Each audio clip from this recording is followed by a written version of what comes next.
It's bizarre how a six-letter word can change a life, a family, a nation. It's bizarre how a six-letter word can affect nearly 1.5 million people yearly. I never thought that I would be here as a guest speaker to all of you. Looking around, I'm overwhelmed by you, caring so much to donate your time and resources for us. You can only imagine what it's like when the doctor tells you that you have cancer. My name is Alexis Morgan. I am 23 years old and I am a skin cancer survivor. We survivors have a saying that if you survive just 5 minutes after the doctor tells you that you have cancer, you are indeed a survivor. I was 17, lived in Germany, and all I wanted to be was normal. I was a freshman in college and visited my family in the US for the very first time since I had left as a baby. I always had a positive attitude.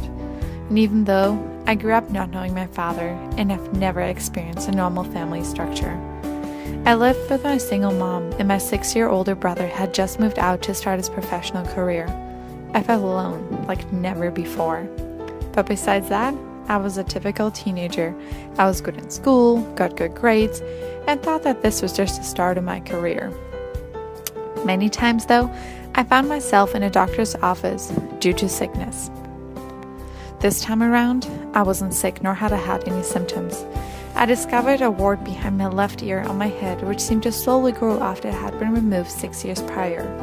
I wanted to have it removed not only because it bothered me, but my classmates in high school teased me for having such an ugly mark on the back of my head. I went to the local surgeon and had it removed in August 2008. 3 weeks later, I went in again to have a larger part removed. The results came back negative, and this meant I didn't have anything to worry about. Yay! And it wasn't until December the same year when I got a call from the doctor. He arranged an appointment and told me to bring my parents along. Upon arrival, he asked me where my father was, and at this moment I knew this doctor appointment would be different from every other appointment I've ever had. On this day, December 15th, 2008, the doctor told me that they had looked at my case again, did another biopsy, and found something cancerous. Sent from one doctor to another, and from one test to another. Soon, I had my first oncology appointment, and this was when I first heard the words, "You have cancer." And so began my journey. There was an instant regret for things left undone, fear that I would never get to do those things, the instant itemizing of life's most important treasures. When I went home, I went into my room. I closed the door and crawled under my blankets, not knowing what to do. I stared at the walls for hours and was thinking how my friends and the rest of the family would take it.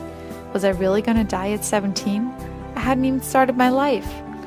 During my first 2 weeks of my journey, I was seeking a place to be, a place to feel comfortable at, a place to share my story with others.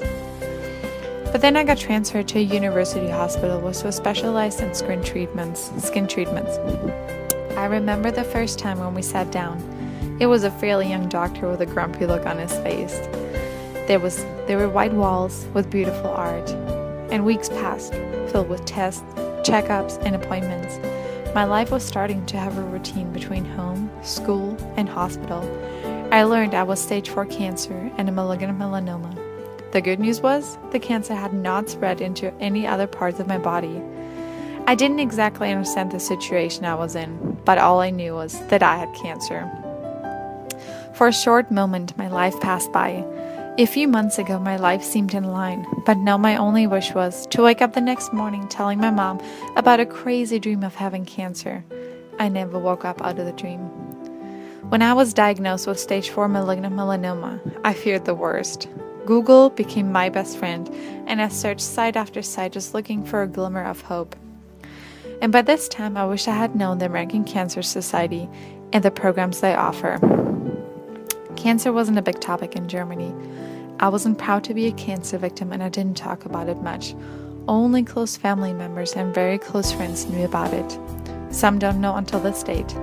Cancer seemed to be a forbidden word that was never spoken out, never taught to us as young children. And believe me, I tried everything to hide the cancer's marks on my body, from wearing big hoodies to cover up my full head bandages, to beanies and new hairstyles to cover up my bald spots. I was embarrassed and scared to be asked any questions if anybody would notice what was wrong with me. All in all, I was embarrassed to share my story. When I got diagnosed, I spent the first few weeks trying to envision how my life would change. I think that my biggest concerns at 17 were, how am I going to fit in at school, how the chemo would change me, and how I would be accepted. The word cancer has been in my life for almost 6 years now. After multiple scans, surgeries of removing affected skin areas and enlarged lymph nodes, and without chemotherapy, I can now say I am cancer-free. May 4th, 2009 marks the day when the doctor told me everything was clear. My plans to spend that summer in California were on thin ice as my doctors were scared of all the sun exposure. And with lots of fighting and stubbornness, I made it happen. And 1 year later, I even got the approval to make my long dream come true and move to California to finish my education. If it wasn't for me who inspected my body and wanted the word removed, the cancer would have spread into all of my lymph nodes, and I would probably not be standing here with you today. Between all the surgeries, scans, and tests, I missed a lot of time in school. The very few friends who knew would take notes for me. The teachers would send me the homework, and I had their full support for anything I needed. I was able to catch up in no time and received straight A's that same summer. Schoolwork and art were the perfect distractions for me. It helped me to blend out that I had cancer.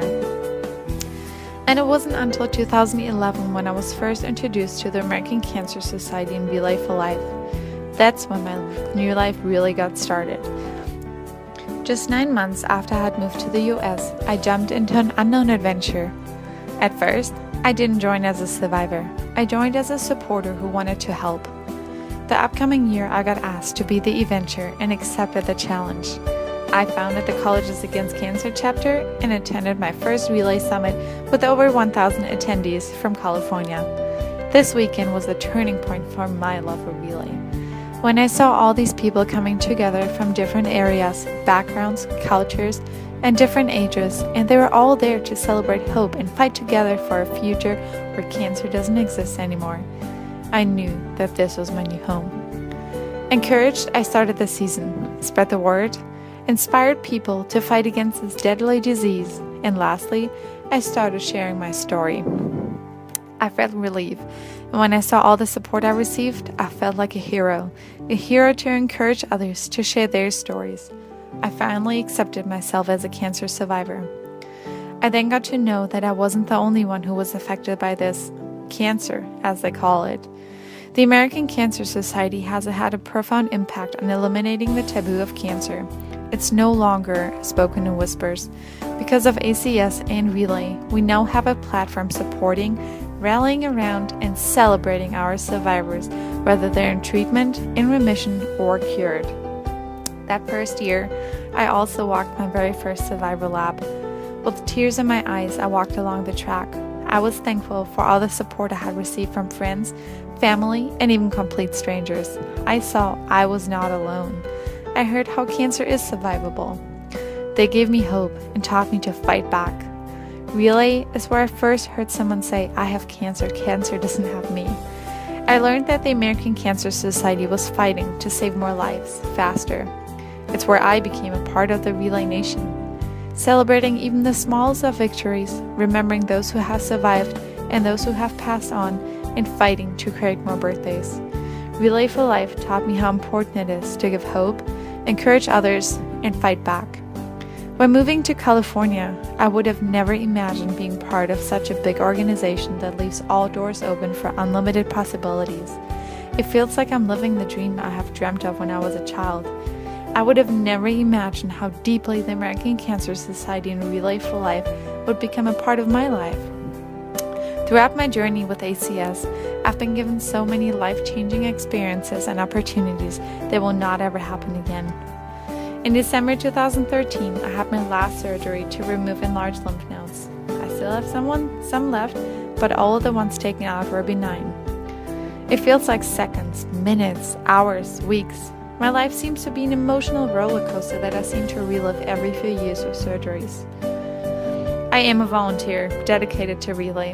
Imagine what your life would be without Relay? You can't imagine this? Good, neither can I. All the friendships that were made, all the great people you have met, and all the fun you've had celebrating hope. I thank you from the bottom of my heart for your willingness to contribute to making a difference in the lives of others. I know that someday during those 5 minutes that a person is told that they have cancer, they will also be told that there is a cure because of the efforts of people like you. On behalf of the American Cancer Society and our country's more than 12 million survivors, I welcome you to the Relay for Life, a celebration of survivorship. And with every step in my life, with every place I've been to, no one would have ever questioned me because I always had a smile on my face. Cancer doesn't define me, but it has enriched my life with the people who were brought into it because of cancer.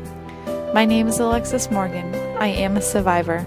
I am a volunteer with the American Cancer Society, and I am proud to say that Relay is 30 years strong.